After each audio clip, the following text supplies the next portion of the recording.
Sofa man malo su keriso mato te falo fam fatalo fatwai mai moanga na tunu ile ngata isamo nei aso samo lo lalam papa au tafa fir kolope ma o mai tau tu mala o nanga le FAKS TV ia o tato ia ile amatali o tato pokalame fafi na ngotu pulanga talovo pole youth tipe o le nei tau sanga luafe lua se fulma tolu pe on sisila mai mo mai tato watunu ia o tasine pokalame fata oto tato wala ata awala val faalingo manato tu pulanga talovo ia ele ngata fai masao lo tato fo ya tunu ia fai ma ai fo tu pulanga talavo niso mata upu ele ngata tau ele loto falo tu pulanga talavo ia niso fo mata upu mo le taua ia wasi o tato watunu ale amatalia le nei fa moe ala mon tato mo me mata sa ele ngata o tato fa sangi le tu o tato tamunue me le amatalia le nei fa moe ia tato taulanga o se taro si ai foi fa nga solongo fa fina nga tu pulanga talavo o le nei tau sanga le ya tau lava man fa alo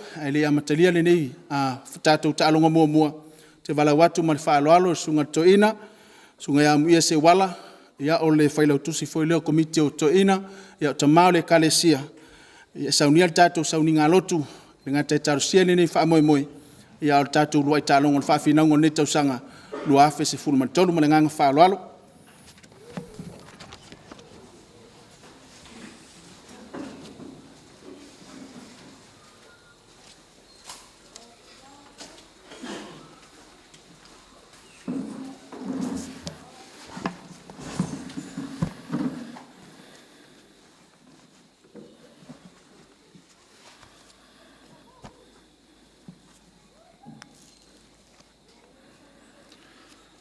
Al tapo inga le suafa malu le tuol tamale alo.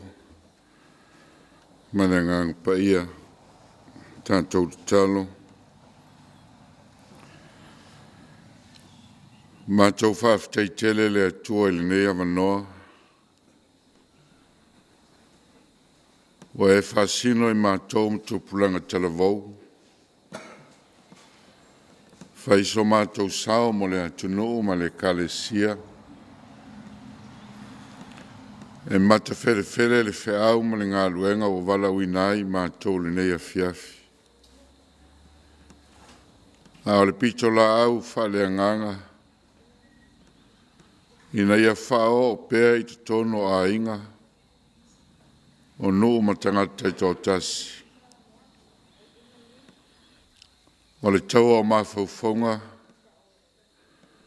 Ma le whaalinga o manatu ma le ngono o tūpulanga talavou. O lo lātou leo foi lea mo Samoa ma le kalesia. O mātou wala au. Ia ola le nei wha moe le atua i lo finangalo lofa. Ia awali tia foi tūpulanga talavou. O i mātou uma. I le mananga lua lo wanganga i me whaono mātou whaia.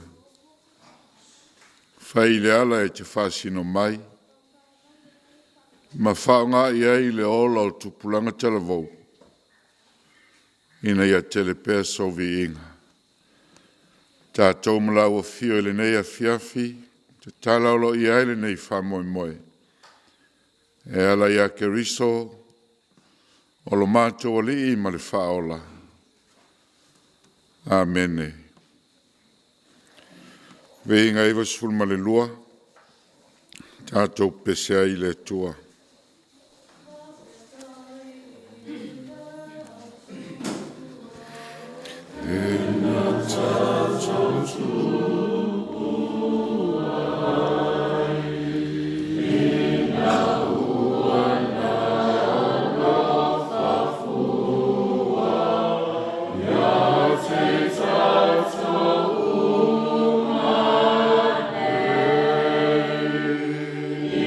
Pepe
tala le Yesu Keriso na whamawina Mateo lam tau pesful malevalu.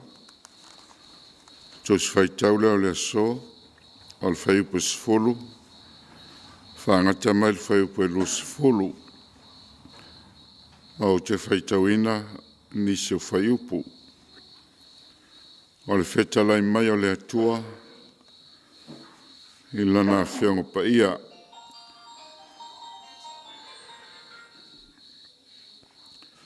Ia o tau, nei tau whalea o ngaina se taso I lātou nei e whatawaa. A wā o te whai atu ia te o tau.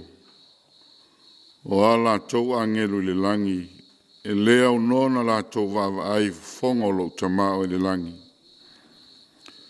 Peni a wha o tau, ai se tangata o iei mā mo e se lau, a whai e se le tasi, na te letu ua ea le toa iwanga fulu ma le iwo I maunga, ai alu o ia e sa ili le o se.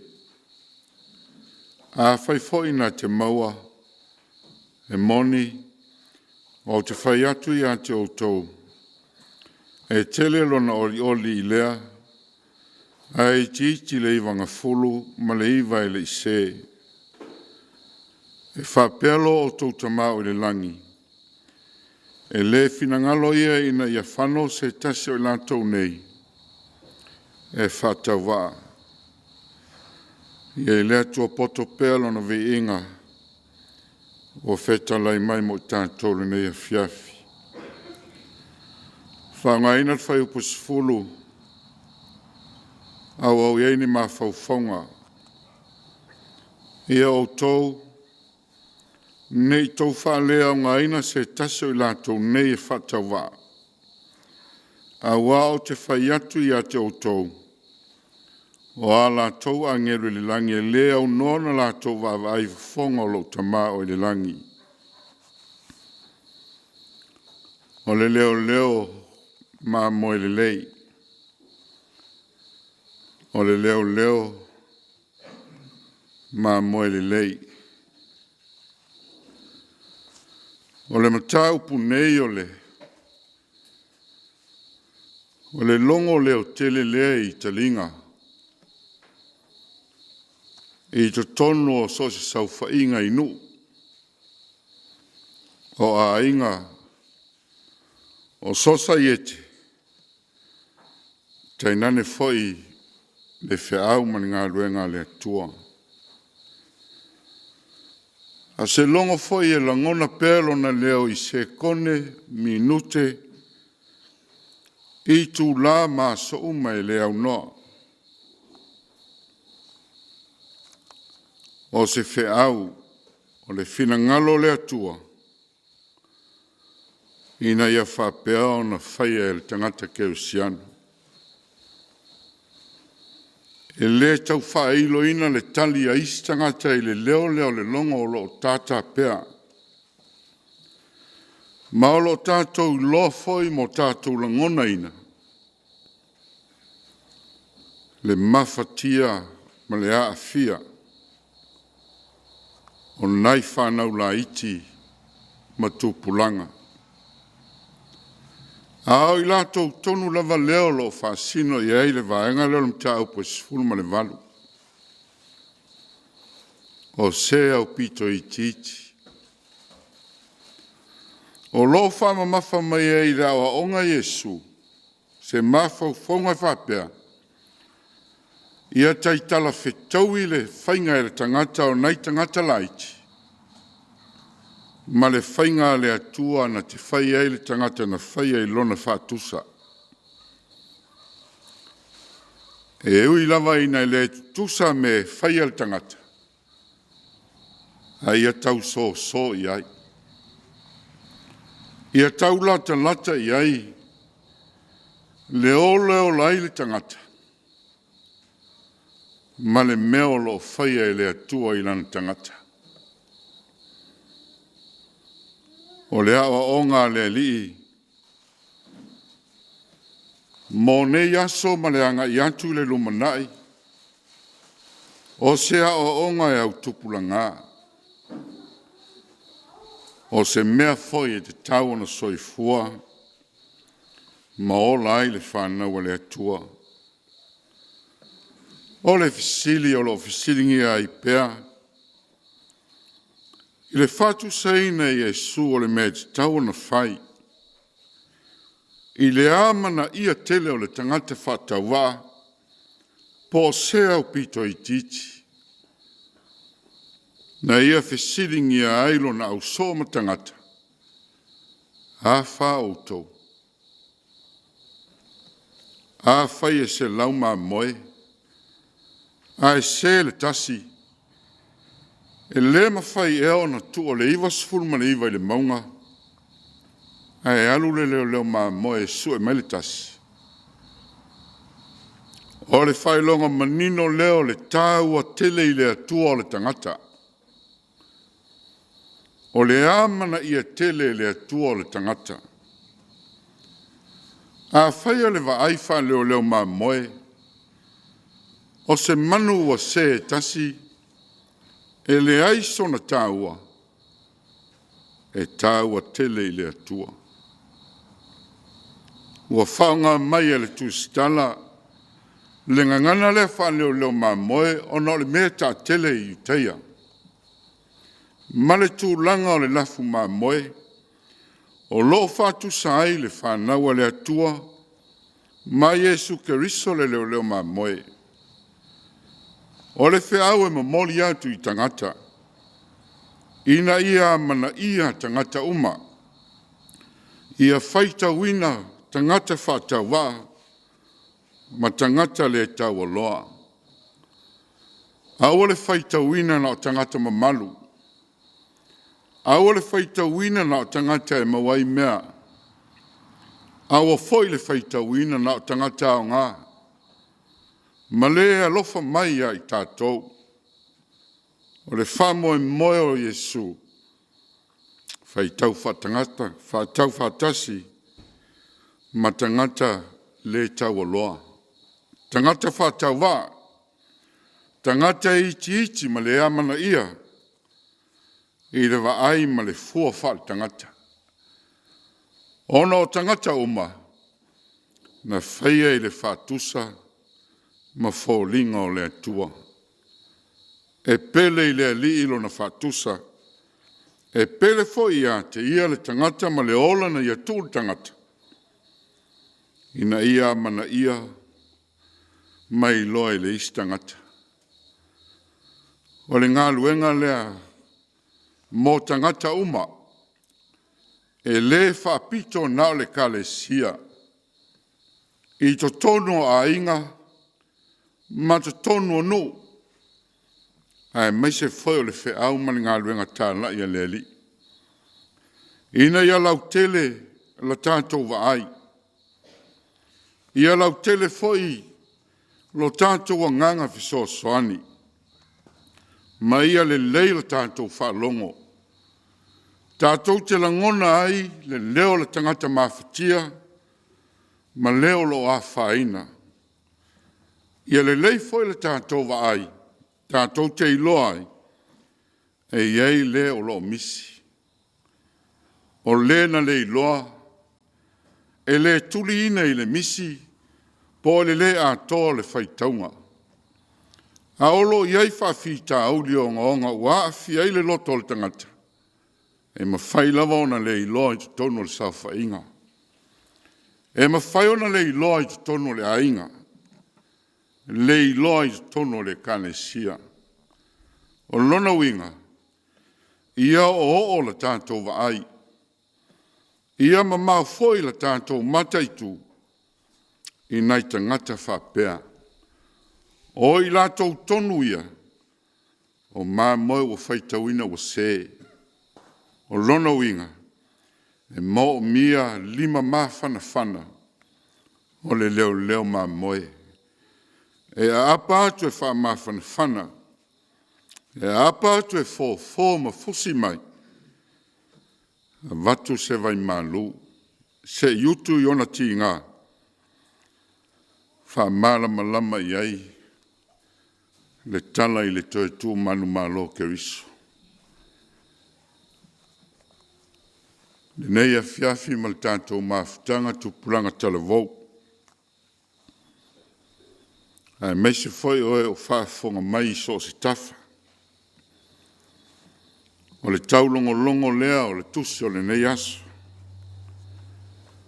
O le leo ma moe le lei. O oe, o au, mai tātou uma. O le tātou ma tāwhai o i lea. E le na o fai fe au e leo ma moe. E leo ma moe le matai. E leo ma moe le wa tau tamaina. E leo ma moe foi le tina. O le tātou ngā luenga e fai whatasi. Mo le a puti ina o tātou whanau. Ma e au pito i titi mo whatau wa. O le fina ngalo leo le atua mo tātou. Tupulanga talavou. I loo tau hoi fua tupu ai. I au tau mana tua. O le wala au foi lea mo au tau. O le ola mo ke riso. O le ola e o foina mo le li. O ame uma o whanta oto mai e ke riso. E ola masawa wali ei tupulanga talavou. Tātou tau mawhai e ola. Mawhata i tai. A velo wola fatu pulanga talavou e lave ina. Se ua mawhatia, ma se ua leiloa. E to tono fale aonga, to tono fale whainga luenga, ma so se no whanga. Wha o ngalo soi fua fatu pulanga talavou. E te lave ai, whai oe ma leo mamoe. I se isi tangata. O le tau alunga o le ngā luenga nā whio mai a Yesu. O lona ola na ofo ina mai. Ina ia ola le lafu mā moia le atua. Ia manuia le tātou wha moe le neitau sanga. Tō pulanga talavou. Ia velo tō soifua. Ma tangata e langona ina le leolea. O e o lo mā whatia. Ma e whatau waa. Ia manuia e wha moe le neitau sanga. Tātou talo. E mata fele lo mātou wala wina. Ai au ngai tasi ina i o mātou whaia lo fina ngalo. Ia whao ngalo mātou wola mō lau ngā luenga. O au mawhoiona e whaata oto ina ne soi fuanga e o lai tangata uma. O mātou wawa ai pele atua. I whawhi tā uli o lo tupu maali ali mai. Mā fua mai o no le tangata mana whainga.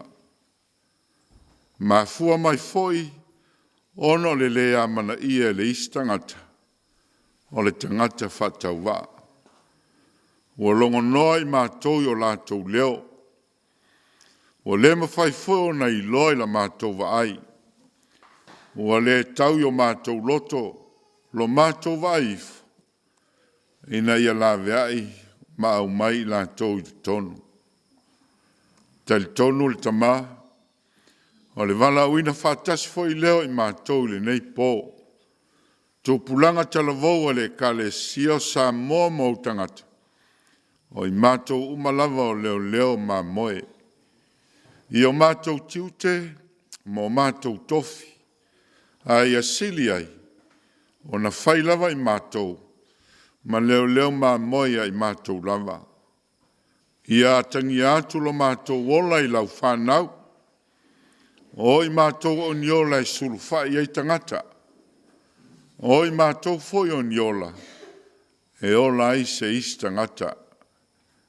E whawhitai tele le atua, o mātou iai le amatanga o le nei wha moe. Ina wa e wha potpotoina I mātou le nei a fiafi. Tai tonu foi le tāpua inga mau Samoa I tonu whale maainga. Mātou lolo o manuia I lātou. Whai mo vi inga le unga o whiau mga luenga o le aso. Ai wha pale mai ni mea o mātou le tusai. Wha fitai te leo no Jesu lo mātou ali I ma le whaola. O le anawa tau se tūpulanga talavou, ia ola mo Keriso. O le ngaluenga tele maa o ngā silo na tāua na ie whātaoto ma whaani mai. O le nau ta inga o le whiau whaletala le lei. Ia ola i tūpulanga talavou mo mātou sawa wadi ai. A lona maliu, o le whamangaloina leo mātou angasala. O lona toi tū manu malo, o le atoanga leo le alofa la vea i o le atua. Ina ia ola lau whanau le lalolangi uma. Whamangalo mai mātou le li ie. Whamangalo Samoa mo na tangata. Whamangalo mai lo mātou le tau, sio lo mātou tiute, na e to tofi ai mātou. A whaiu a le whai mātou ma leo mā moi nis tangata. Te talo lava le atua, se e whamangalo i mātou. Whamangalo foi o tangata uma, o e wa mātou wanga sala whatasi o luma. O la mātou wala au, o a mata le whamoe moa nei tau sanga. O le atua o manatu, e te langalanga i whinangalo maloto tūpulanga talavou, o solato SATAUA, a wale atina ino tūpulanga talavou le atunu, tei nane i te tono noo mainga, a meiso le kalesia.